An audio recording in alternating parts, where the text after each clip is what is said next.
So hello, everybody. Welcome to our monthly catch-up.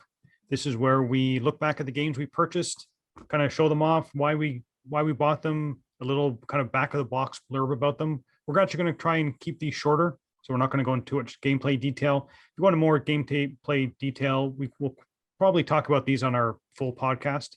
We'll go into a little more details there. But we just wanted to give maybe some time and some visuals to games that maybe won't reach the podcast. So I've got 3 games to talk about this month.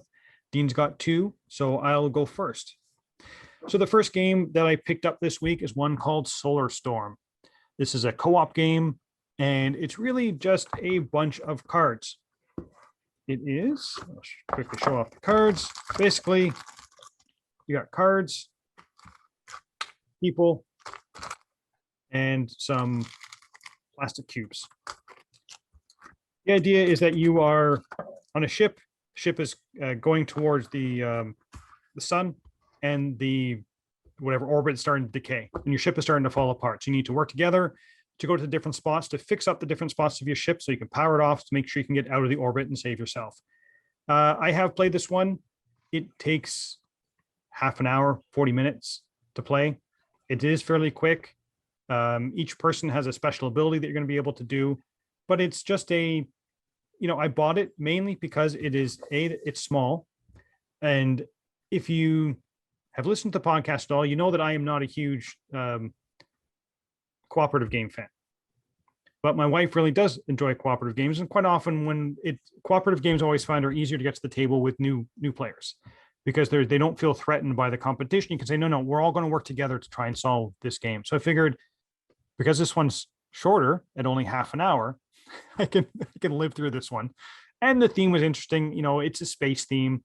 Like I said, I have played it, and it plays reasonably well.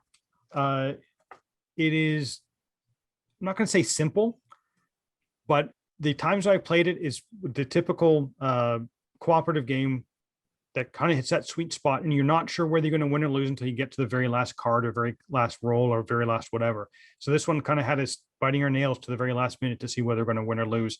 I like that in co-op games, and this one seems to be able to do that on a consistent basis. So yeah, that is the first game of the catch-up. Solar Storm, put out by Dakama Games, and 45 minutes, 1 to 4 players, ages 10 and up. And it's nice little co-op game. So that was my first one, Solar Storm.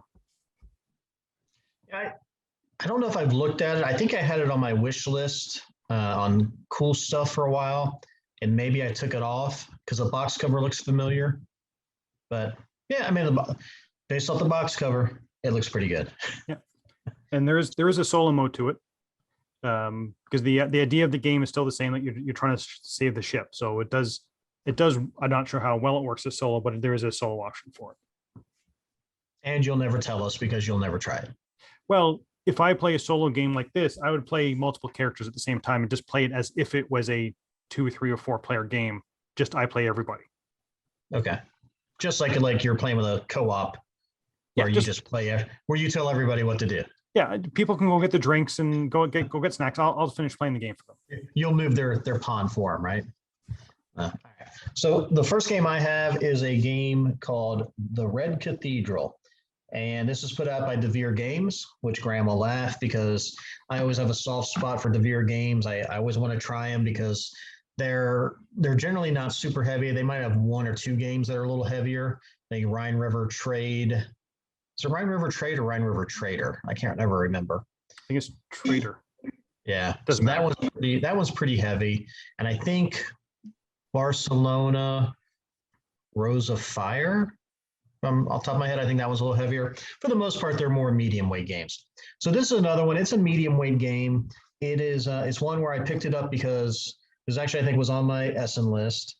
It is. I like early Russian history. So this is with I forget which czar it is. One of the early czars, and it might be Peter. And so that kind of interests me. Not that it's going to be overly thematic with it being a Euro game, but I liked also the from what I saw, the game board. So the game board, and I've got the game set up, so I can't really hold it up, but I'm sure Graeme will have a picture of it. But the main game board has what I would call a rondelle. I don't know if Graeme would agree it's a rondelle. Nothing moves on it, nothing turns on it. And it is a shared rondelle, and you're just simply moving dice around it to different locations and gathering those resources based off of the number of dice in the different sections. And sometimes the colored die that you move will also kind of give you some bonuses. So that the board works well. It's an interesting concept of how you can move these dice around based off their die value, determines how many spaces you can go. And then at the end of your turn, you're going to reroll all the dice that are in that section. So it's always going to change their values up as far as the movement ability. So besides that, each person's also going to have an individual game board. And the individual game board has two sides, has a basic side, has an advanced side. What you're going to do on these game boards is you are going to, basically on your turn, you have 3 actions, and you're going to choose which of those actions you want to do. And then you have some different tiles that you're going to place on here. And then if you move that particular colored die, you're going to trigger off whatever those resources are that you placed over top of there. And in the rest of the game, you are using the resources that you gather out on the main board to then fulfill and build sections of the Red Cathedral. Player count's going to determine how many different sections there are. Player count's going to determine the dice are never going to change, but the player count is going to determine how many different sections there are to it. And then you're competing for, you claim the different sections, and then you also put the resources out. It's kind of got a neat little pecking order system in there that if you're able to complete a section above other sections on the board that they're in the cathedral that aren't completed, it penalizes those other builders. So that's kind of cool. But for the most part, I would say it's about an hour game. It may go 90 minutes if you have a higher player count. I don't think so. I played a solo multiplayer version of it, 2 players, and it was about an hour. The rule book's pretty short. It is, before you get to the solo mode, it's about 17 pages, but most of it, there's a lot of pictures and examples. It's pretty simple because there's only 3 really actions that you're going to choose to do on your turn. I enjoyed my play. It does have a solo mode with a separate little deck of cards. I haven't tried it yet. I'm going to try it to play it. But I think, like Graeme said for his, if the solo mode doesn't work for me, I could see playing this solo multiplayer because I did enjoy it, and it wasn't hard to do, especially with two different players. So that is the Red Cathedral. I don't know if it's, but based off my one play, I'm not sure that it's it might be too much for the family to try, just because even though you have 3 choices, there's things that go into those choices, and I don't know, again, like to some DeVere games, I don't know if it's going to be meaty enough for veteran gamers to want to keep coming back to. So it'll be interesting. I definitely want to show it to Graeme. I don't know if it's on Tabletopia or not, but I think he may like it. But I don't think it's going to wow him. But anyways, that's my first one, the Red Cathedral, DeVere games. Yeah, DeVere is always, I find it's kind of a hit or miss with me with DeVere. And I also find that they have usually their games, this one doesn't strike me as that, but some of the other recent games have been like quirky. They had Silk, when you're herding like giant silkworms. They had Lavina, that was an interesting mechanism of going down and picking wines and grapes and all that to create wines. But it had a very interesting mechanism about going, the further you go, the penalty you had to take, but sometimes you want to do that. So that was like the one little quirky thing in that game. And a couple other recent DeVere games I've had, there's always kind of been that it's relying on one little quirk that you haven't seen before. The Red Cathedral seems more of your typical Euro game that doesn't have, like, the theme isn't quirky, the mechanisms aren't quirky. It just seems to be a regular solid Euro game. Yeah, I don't know if there's a quirk to it. I mean, there's a couple points of the game that I find to be, well, it's like any game. I mean, it's always going to be something that stands out to be the most interesting part of it. So there's a couple things in there that I thought were different. and definitely, added some stuff to it. But that center board, that whole moving the dice around, and you're moving it based off of the die value. And then if you move it to an area where there's already 2 other dice, you're not going to have 3 dice in there. And so that's going to trigger whatever that resource is 3 times. So if it shows 2 stone on the resource token, you're going to get 6 stone because there's 3 dice times 2. But you also have a limited capacity for a resource. You can never have more than 10 resources on your game board. So, do you want to take all 6 of those? So it's got some different stuff. And the fact that you're then re-rolling the dice at the end of that turn, and there's different ways that you can pay rubles to, move further depending on whatever. So yeah, again, one play, I found it interesting. Okay. So my next game is a bigger box, and that is one called Ruins of Mars. This is put out by Aetherus Games. I believe they are out of Florida. I basically picked up Ruins of Mars because of the theme. I thought the theme of this one is very intriguing. So the idea behind this game is there's been a big explosion on Mars, and we as Earthlings had no idea what caused it. We just saw this great plume of smoke and dust envelop Mars. So we banded together as all of humanity to basically advance society so we could actually get to Mars to find out what happened. So when we got to Mars, we found destruction there, and we are basically like archaeologists, and we're digging down into the dirt, and we have found that there were multiple civilizations living on Mars, and we basically have found their ruins. And unfortunately, we don't understand their technology, and this whole game is about learning the different languages. And based on the languages you're learning, you're going to be learning those technologies. So the game has a couple boards to it. And so you've got your main board, which we'll come back to, but you've got a language board, and there's places for your markers at the bottom. And through the game, you're going to be doing actions to raise these up. And of course, the further you up is, the better you learn the languages. There's also little numbers on here, which will determine how well you know the different languages. Like there's level A's and there's level B's and there's the capstone ones. So basically you're an expert in the language. At the end of every turn, you're gonna be able to buy technology cards, and you're gonna be placing them on your board. And the level 1 cards are easy enough to get. You don't really need to know the languages, but to get your level 2 cards, you need to be at certain levels of languages. Like you have to be at 2 languages, have to be at a level A or above. And then to get your level 3 cards, you need to have 2 level A's and 1 level B language. So I like that it's kind of tied into each other to say you can't learn the technologies unless you've learned the language. But the main mechanism that really got me wanting to buy the game was the whole idea of these worker placement areas. So under each of these areas, so there's basically 5 actions you can do in your turn. That's it. And they're all pretty much similar things. They're either going to get your resources or they're going to move you up on the language track. But under each one of those, you have these nice little wooden action tokens.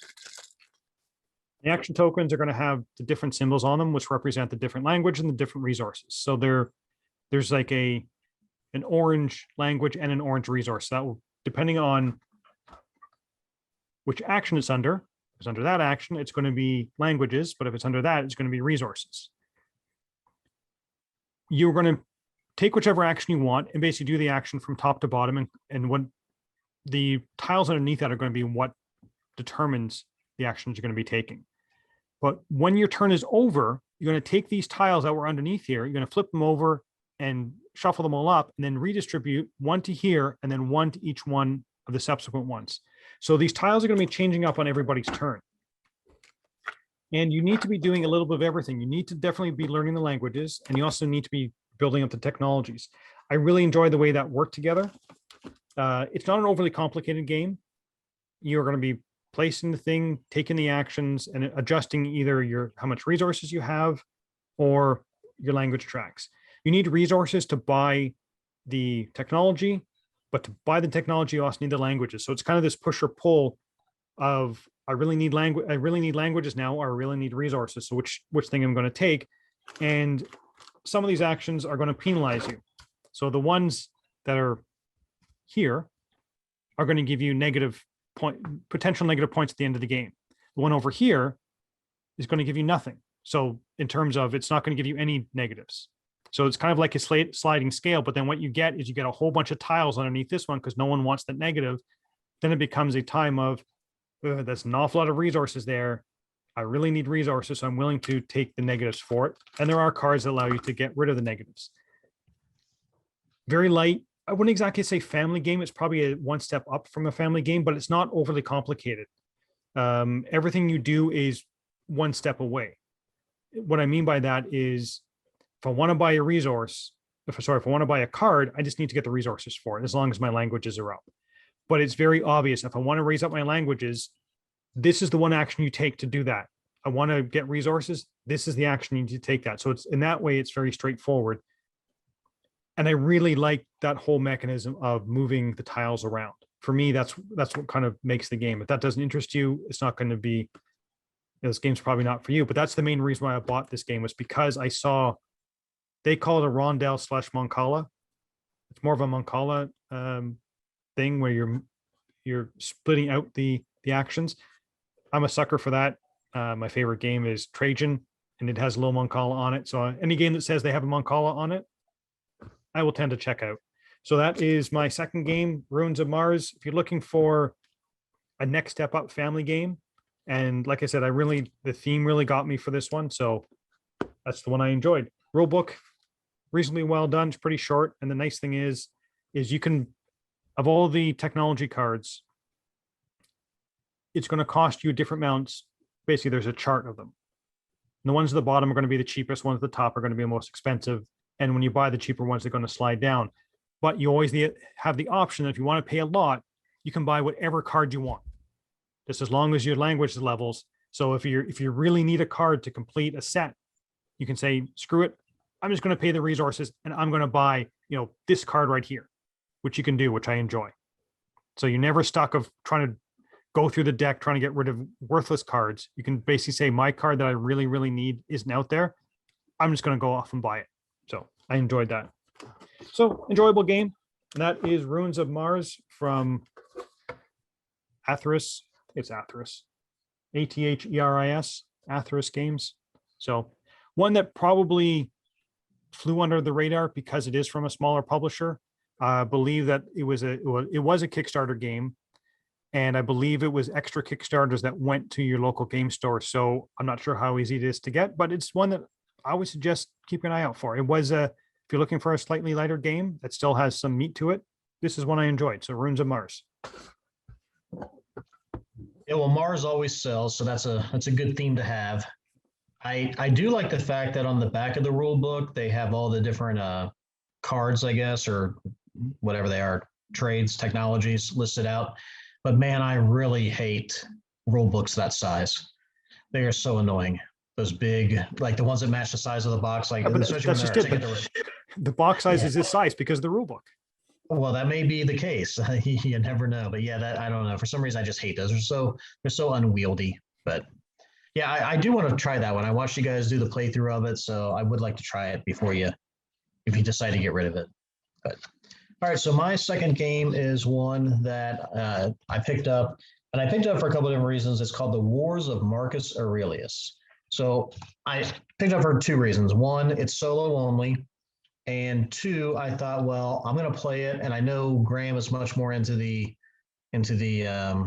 Roman theme than I am. So if I like it, and if I ever get to see him face to face, maybe I'll let him take it and see if he wants to play it. Even though it's a solo game, it may be enough of a thematic tie-in that he'll actually want to give it a try. So this is published by Hollandspiel. So if you don't know Hollandspiel is basically a print-on-demand company. If you order anything from them, they'll have to make it and then they'll ship it to you. It is it's an interesting concept. So a lot of people will say, well, if it's print-on-demand company, their prices are naturally going to be higher than, say, a big publishing company. And I think their games run anywhere from $35 to $50, which is not a lot today, but for the size of the games you get, some people may question, because there's generally not a lot of. So this game has 2 decks of cards, or 50 cards each. It has a paper mat, mat, whatever you want to call it. And the graphics and everything are fine on it, but it is paper. It's not going to be a mounted game board or anything like that. But that's fine. You don't need one. You just flatten it out, put some books on it, get the creases out of it, and you're good to go.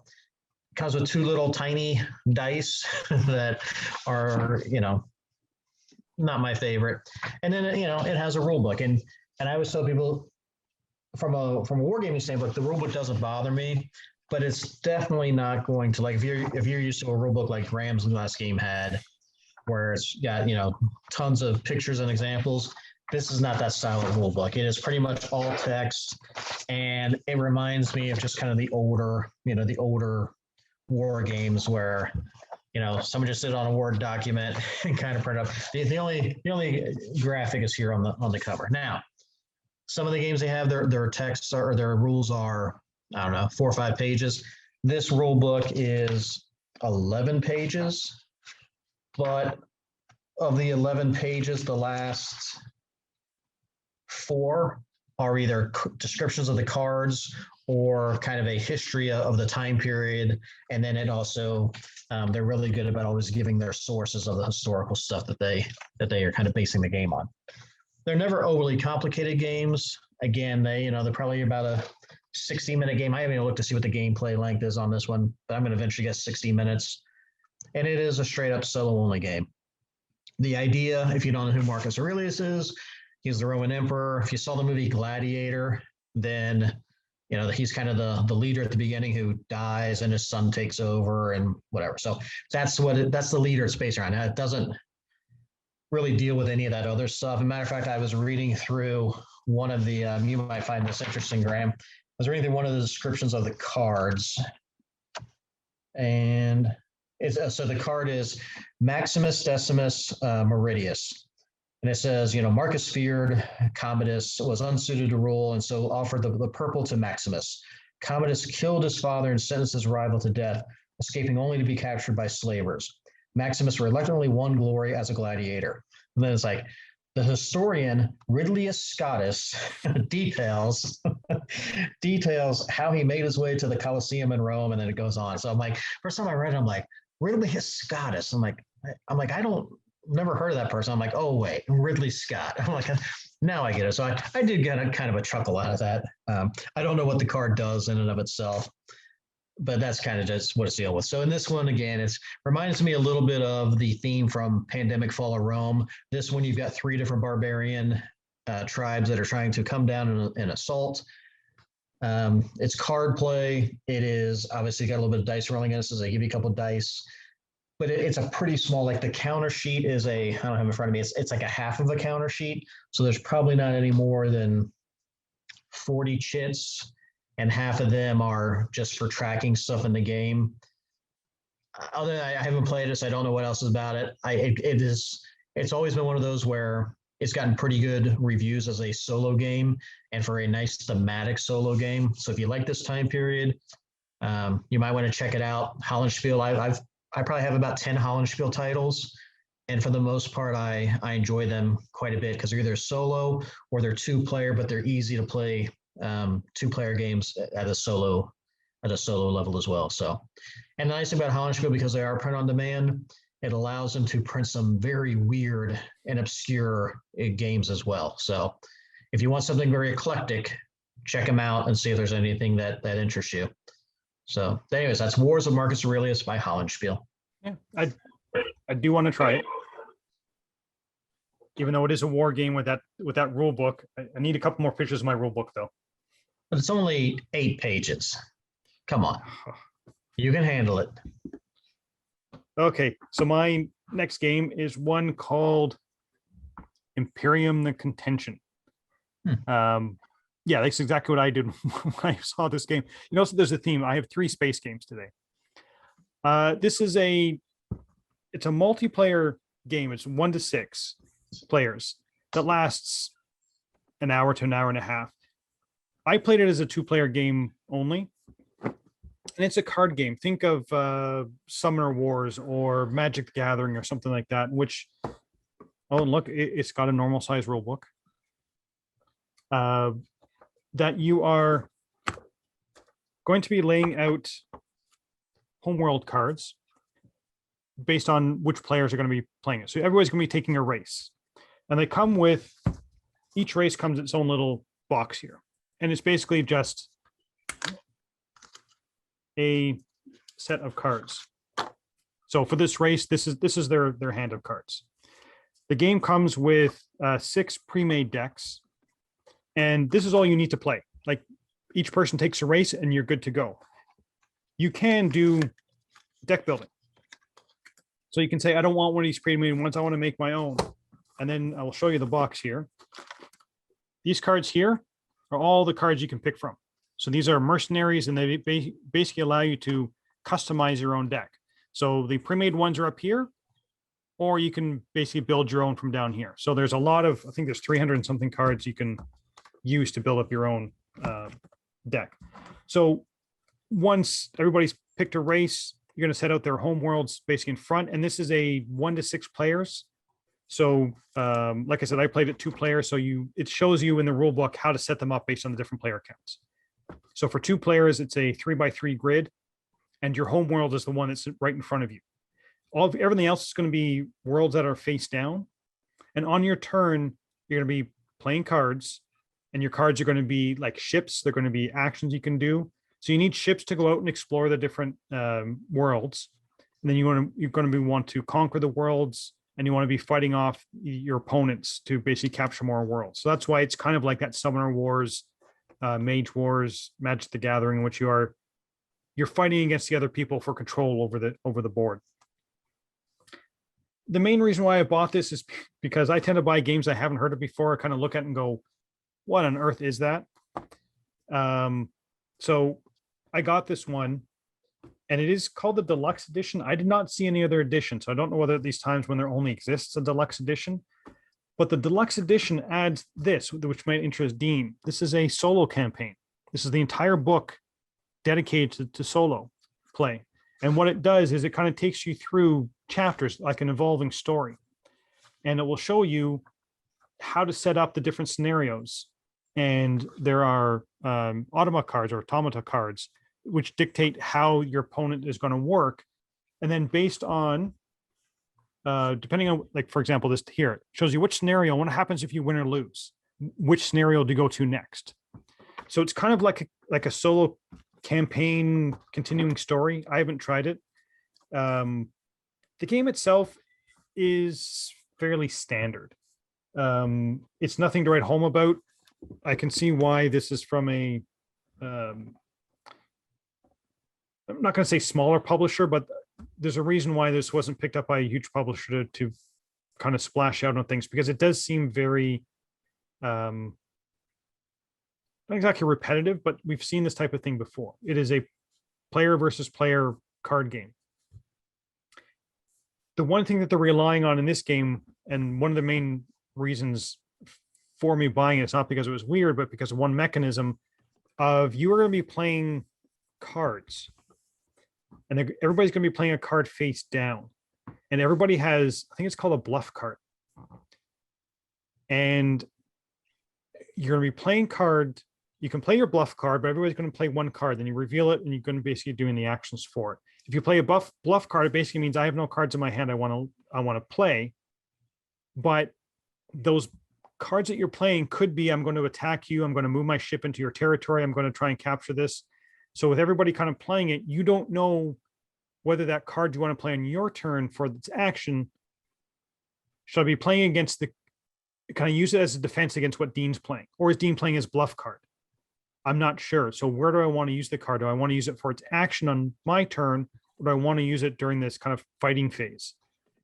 So they do give you the bluff card to hopefully kind of outthink what other players are doing, because if everybody plays their bluff card, the round's over. If I play the bluff card and Dean plays an action card, if I remember correctly, I take the bluff card back and I can play it again, or I can play a different card. So if I think Dean's going to go with a strong card first and maybe a weak card second, and there's nothing I can do against a strong card, maybe I want to bluff against his strong one, but play my medium weight against his lightweight one, and maybe trying to beat him there. But maybe Dean knows that, and he's going to play his bluff card second. And if I've already played my bluff card and he plays his bluff card, the round's over. But if one of us, anyway, it's a bit confusing, but I like the idea of being able to second guess people. Like I said, the theme of this is pretty standard. You're a different race looking to colonize the planets to get resources from them, and you're going to be fighting against the other players for control of that. It was surprising because, hopefully this will continue working. It was surprising because it was, it works, but unlike Runes of Mars, the theme for this one really didn't do anything for me. And the gameplay itself was nothing I would say it's worth rushing out to buy. It's a fine, solid game, but it doesn't, we often say this, it's in the sea of good games. It's fine, but it doesn't rise above through theme or components or gameplay to really say, no, though, this is a spectacular game. This is, some people are going to like it. Some people are going to think it's average and some people are going to dislike it. So it may work for you, but for me, it was an okay game. So it's Imperium, the Contention, put out by Contention Games. So I'm assuming this is their first game because they named their company after the name of the game. So, but yeah. It is their first game because I just looked. So it is their first and only game. The ratings are all over the place for it. I'm assuming there's a lot of high ones because they backed it on Kickstarter. The rule book is just getting trashed in the ratings. So did you find the rule book to be pretty bad? The rule book is pretty standard for this style of game in terms of it's not that great. The thing that they love to do, which is what I hated about Android, is here are all the keywords that they're using on their cards. And this isn't even all of them. So this one page is nothing but keywords. And that's only for the weird keywords. You then have a glossary page with all the other keywords that you're going to find on these games, on these cards. So often you get Magic the Gathering has a lot of keywords, but what they were masters at was putting a very short description on the card so you knew how that keyword worked. Like flight, this is what flight does. Okay, that makes sense. It can only be attacked by someone else as a flight or with the snare ability. This is, what does cloaking mean?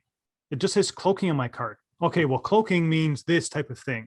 It's a paragraph here, which means every single card you have to go, wait, can I see the rule book? I need to know what this is. What does jump mean? What does remove from play mean? What does settle mean? What does delay mean? What does range X mean?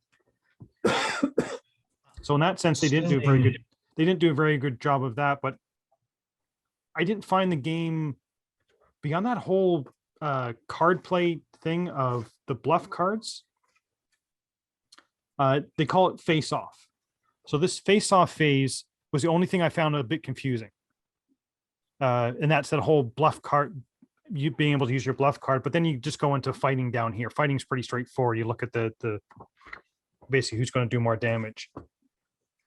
So the rule book was passable. You can definitely play the game based on the rule book. It's not best because there's an awful lot of looking up. And like I said, it's move your ships and fight, and there's that it's that face off piece, which is one of the reasons why I wanted to look into it. And it wasn't as good as I was hoping as. So Imperium, the Contention.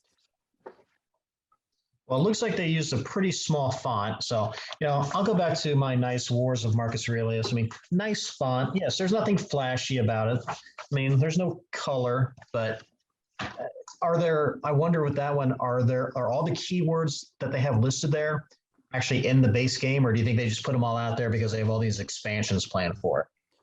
That seems like an awful lot of keywords for a base game. I think because there are 6 factions, and the 2 factions I played did actually work differently. You could definitely feel that they were different enough that you would say, okay, I'm going to play whatever, I forget what the races are. I'm going to play race X. You need to approach it differently than race Y. So I'm wondering whether a lot of these keywords are specific to the races. Like this race is really good at, sneaking up, which means there's a whole bunch of cloaking and hiding keywords that you wouldn't find on other races. Gotcha. But I mean, look at the pictures. That's a waste of a lot of ink.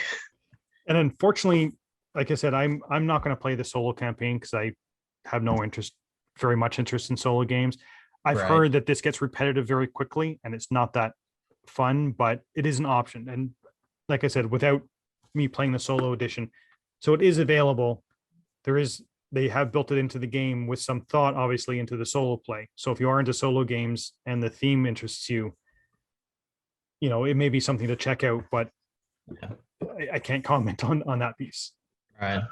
Yeah, for myself, the theme doesn't interest me enough to go out and get it for the solo play. And if with solo games, if I don't like how the regular game plays, I'm probably not going to want to fight through that because it's not going to play that differently for the solo version. And with all those keywords, I'll just stick with Arkham Horror. And I already know the system. I already know most of the keywords. And spacious isn't my thing, but yeah, that's I'm glad you bought that one to try that one out. So Yeah, I mean, I would have never even looked at it probably if I'd walked past it. yeah, and I'm in the mode right now of buying different things. That's a pleasant way of putting it. Different things. Yeah, but like Ruins of Mars, it's not one I had heard of before. Right. The Imperium, the Contention, and even another game that I bought, which I may not get into it, is Seven Summits that I bought. I'm not going to talk about it because it's not a space game. It doesn't fit my theme. But this is another one that we talked about on the podcast. If you want to know more about Seven Summits, check out podcast 89 when I talk about this. And that one again is very light, but that's enjoyable. Right. But again, it's not one I'd heard of before, but it just looked, I do like the box cover. I do like the art on that one. Yeah, it's cool. And it kind of intrigued me, and the idea that you're climbing the different seven summits, Mount Everest and I forget the other ones, but all around the world. And it's a kind of a race to the top. I thought it was something a little different. Right. Mount Everest, Mount Rushmore, whichever. Sure. Yeah. All right. Well, I don't have any other games. I did want to ask you. There was a question I was going to ask you, and I don't remember what it was now. Should have written it down. I know we had our April werewolf game, so that one went off well and victorious by another genius play by a certain player, and so we're going to do another one of those in May. Your May should see the launch of your mind puzzle logic escape, whatever you're calling that thing. It's basically for our highest tier Patreons, I have created a bunch of puzzles because I enjoy doing them. It's basically a YouTube clip that's going to be sent to them, and they basically just have to work out what the answer is. So there's going to be clues kind of in the video when you need to be, going through the steps to figure out what it is. So that's that one to our top tier Patreons is going to be coming out at the beginning of May. Is that one where they're like it's going to lead them down like a rabbit hole of multiple different links they have to go to, or is it just all based off that first video you send them?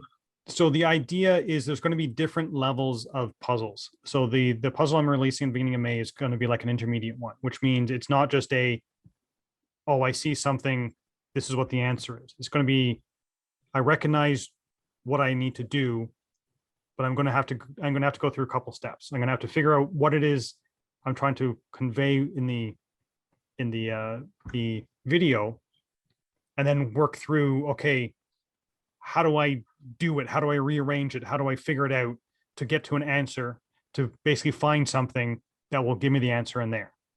Gotcha. The idea behind it is there is an evil multinational corporation that has kidnapped a scientist, and the scientist is creating products for them, and these are all the presentation videos that he's doing to the upper people, but they are being leaked to the good side, who you represent, and he knows this. So he's trying to make videos that are product things, but are giving clues to the good people to help rescue him. So each month you'll get a different, product video, which you then have to decipher of what clues. So hopefully you can break the ideas that you're trying to break through to their server and get their password list and whatever else. So he's helping you through these clues to come up with the correct code words that you need to break their system. So is it So it's a all right. So it's almost like an escape room ish style. Style, yeah. All right. Well, probably be way over my head. I'll wait for you to put the easy one out where it's just true, false. See if I can cipher that one out. All right. Anything else you need to share? You want to share? I don't think so. I mean, definitely. I hope that people are subscribed to our YouTube channel when this comes up, because we do publish 5 to 6 videos a month. Usually a minimum of one a week. Every other week we do 2. A podcast is now on video, and we are doing catch up on our war game series, which are going to be open to everybody. And then there's 2 patron only videos that we're doing. So definitely, if you are interested in supporting us, definitely check out our Patreon page, patreon.com/bgbuffet. But again, you don't have to. The podcast is always going to be free. Our war games are always going to be free, and the catch up's always going to be free. And we know it's a difficult time for everybody. So if you can, that's great. If not, just please enjoy the content we're putting out, because we enjoy making it. Yeah, and check back with the if the catch up thing's not for you, check back periodically or subscribe, and you'll get notifications, because probably be some other content that will pop on there as well. Some might be war game related, showing off some games. Some might be more of the leftover style stuff that we did on the podcast, just to put it in video form, things like that. But I don't know. Depends on how bored we get with other stuff, or if I have a long drive across the country, I generally will come up with 3 or 4 different ideas, and maybe one of them will actually come to fruition. So I'm a genius while I drive. It's just actually getting the time to do it is the key. And I mean, we said it already, but I really would recommend people subscribing to it, because this is relatively new to us. So we're basically throwing a bunch of stuff at the wall to see what sticks. And if it doesn't stick, we'll try something else.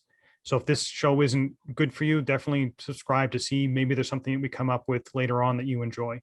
Maybe some of our patron only stuff gets moved to the public, and we start something else for the patrons only that you might enjoy as well. So yeah, like I said, still trying to get Graeme to commit to the interpretive dance reviews of games. That is your degree. It's not my degree.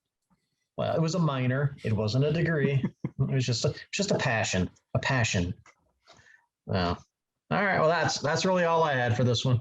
Yep, that's it for me. I mean, I do have one more game, but we're going to be talking about that on the podcast next time. That's Dominant Species Marine, because both Dean and I bought that, so we'll be going into more detail on the podcast. So if you're interested in that, check out podcast number 90. Yeah, we both bought it, but only one of us has played it. Can you guess who? Guess who still has it in shrink unplayed? Bonus points. There's no bonus points for that. Sadly, the first thing I do when I unshrink a game and I punch it out, I'm in such a habit now of pulling out the insert just to see if there's any like hidden goodies underneath of it. I've gotten so spoiled by some of the games of the last. I don't know if it was last year, but a couple of years ago that was pretty. I wouldn't say common, but it happened more than you would think it would with games that you bought.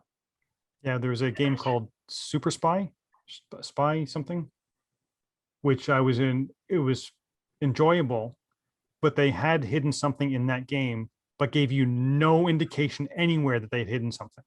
Right. And it just so happens I was doing something with the box, and by accident I found it. I kind of went online, and people said, "Oh yeah, I did basically the same thing. I accidentally found it." And the publisher's like, "Oh yeah, we've hidden that in the box." I'm like, "Well, you should let someone know that you've done something special to the game, because the game was okay, right, and the hidden thing was neat, but there's no reason for anybody to look for it." Well, maybe you should do it in one of your videos, one of your puzzle videos. Embed a link, or hide a link to an interpretive, or you could hide the link to my YouTube. Boop. That could be a punishment, or it could be a reward, depending on who watches it. All right, let's finish this thing out. Okay. It's past my bedtime. It is. So until next time, thanks for watching. See ya.